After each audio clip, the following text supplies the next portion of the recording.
Bismillah ar-Rahman ar-Rahim wa salatu salam ala khatim al-Nabiyyin amma ba'd. Assalamu alaikum wa rahmatullahi wa barakatuh. Dear brothers and sisters, today I bring you a message of balance. You have to actually be balanced in an environment that is chaotic. And usually with the advent of technology, it becomes more chaotic. So it gives you all of the pressures of life, all of your phone ringing, everything is actually ringing around you. It doesn't give you a solitude, meaning to say from morning to night, a human being is not supposed to be entrapped by all of these technologies that give you interface. Technology is made in order to ease your life, not to actually pressure you more. Rasulullah ﷺ affirmed this statement of Salman al-Farsi radiyallahu anh when he stated to his friend Abu Darda radiyallahu anh, he said, وَإِنَّ لِرَبِّكَ عَلَيْكَ حَقٍّ, verily your Lord has a right on you. وَلِنَفْسِكَ عَلَيْكَ حَقٍّ, and your soul has a right on you. وَلِأَهْلِكَ عَلَيْكَ حَقٍّ, and your family has a right on you. فَأَعْطِ ذِي كُلَّ حَقٍّ حَقَّهُ, so give every single thing its due right, meaning in proportion. Take the first statement, that your Lord has a right on you. What kind of rights have you given to Allah subhanahu wa ta'ala? You give your rights to everything else. You give your rights to any corporation they want. You give your rights to your professor, which are all good things. But did you give your right to Allah subhanahu wa ta'ala? Do you wake up for Fajr? Do you put your alarm on for Fajr? Or do you sleep right through? It is no point in growing your beard and actually not waking up for the morning prayers. Very important that you also try to make tahajjud, that you actually wake up in the middle of the night at least once a week. If you can't make once a week, make it once a month, so that you will get into the practice of praying in the dead of night. Ibn al-Qayyim said, the one who will be praying at the dead of night, he will also be given the reward that is hidden.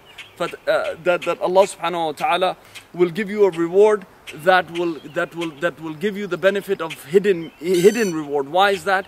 Because you have done something in the middle of the night, hidden from all of the eyes. So Allah subhanahu wa ta'ala will also prepare a reward for you because of praying in the darkness or in the jawful layl, meaning to say in something that is at the center. So it's a balanced approach where you actually try to get closer to Allah subhanahu wa ta'ala. That's how you give the right. You do the right by Allah subhanahu wa ta'ala by reading the book of Allah, to increase yourself. You don't increase Allah by reading His words, you increase yourself. So you give that right, you stay away from haram. This is, you give the right to Allah subhanahu wa ta'ala. You actually do the right by your community and by your friends. This is, in a way, this is also giving its due right to Allah subhanahu wa ta'ala. But your soul needs it. You study geometry, every other thing that you want to study to get ahead in life, to get a small paper and then move on. But why don't you actually also study some books that give you some spirituality, that give you some nourishment?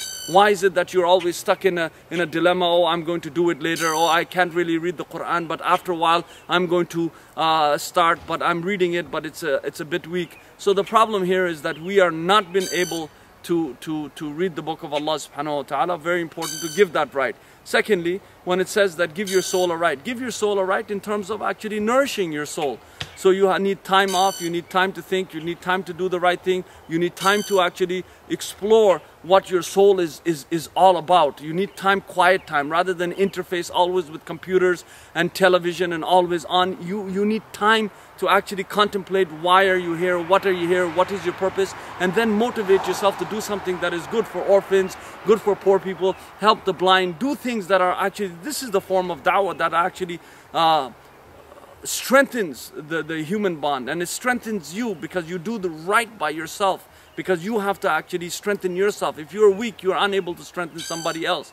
Thirdly, that you have to give your family its due right. Sometimes you come in and just watch television and you have no time with your wife, or the wife, you don't have any time with your husband because you're just lying in bed, just watching television, looking at somebody who's trying to act another role that is not real and just fake and fictitious. So we're living a life where people are actually just talking about themselves in a fictitious form.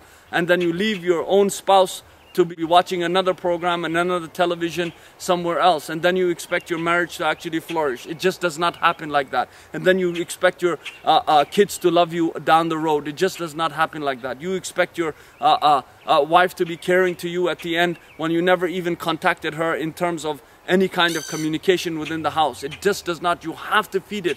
You cannot actually go to a rose and say, I'm going to give you water. You have to give it real water. You can't just talk water. So you have to give this communication to your family. Sometimes just take them out for a camping trip. Try something new and be with your family and away from all of these plastic interfaces so that you can make a bond. Throw the television out of your house and actually bring your family closer to you.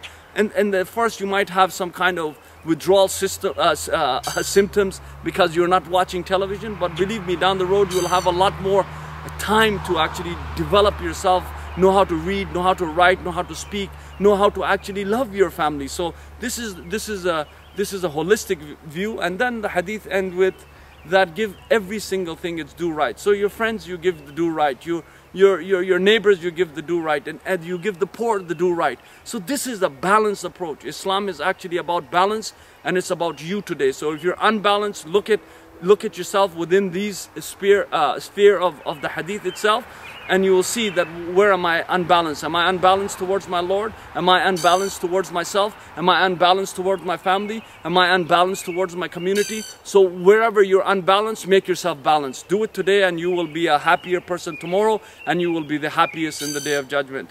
May Allah subhanahu wa ta'ala give you health and happiness. Wassalamu alaikum wa rahmatullahi wa barakatuh.